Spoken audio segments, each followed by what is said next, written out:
ઠીક છે, હું તને પાછો ત્યાં જ મોકલી દઉં છું. આમ કહી લાલપરીએ પોતાની છડી ઘુમાવી અને ગધેડો પાછો પોતાના જંગલમાં જતો રહ્યો.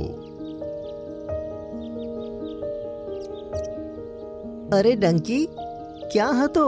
ખબર છે ગઈકાલથી તારી કેટલી જરૂર પડી રહી છે. શેરખાન તારાથી બહુ ગુસ્સે છે.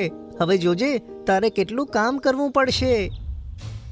ડંકીને શેરખાન સામે પ્રસ્તુત કર્યો તો શેરખાન તેની ઉપર ગરજીને બોલ્યો, ડંકી, તે જંગલમાંથી ભાગીને સારું નથી કર્યું. સજા સ્વરૂપે તારે અડધા જંગલની સફાઈ કરવી પડશે. અડધી નહીં શેરખાન, હું આખા જંગલની સફાઈ કરવા તૈયાર છું. મારાથી ભૂલ થઈ હતી અને આજ પછી હું ક્યાંય નહીં જાઉં. ચલો હરણ અને શિયાળ, આપણે આખું જંગલ સાફ કરવાનું છે. આ સાંભળી બધાને ખૂબ આશ્ચર્ય થયું કે ડંકી આટલી જલ્દી કામ કરવા માટે કેમ આતુર થઈ રહ્યો છે. પણ ડંકી સાથે જે થયું હતું તેનો કોઈને વિચાર પણ નહોતો આવી શકતો. વહાલા બાળકો, ઈશ્વરે જે આપણને જિંદગી આપી છે એ જ આપણા માટે સારી છે. આપણું જે કામ છે એ જ આપણા માટે સારું છે.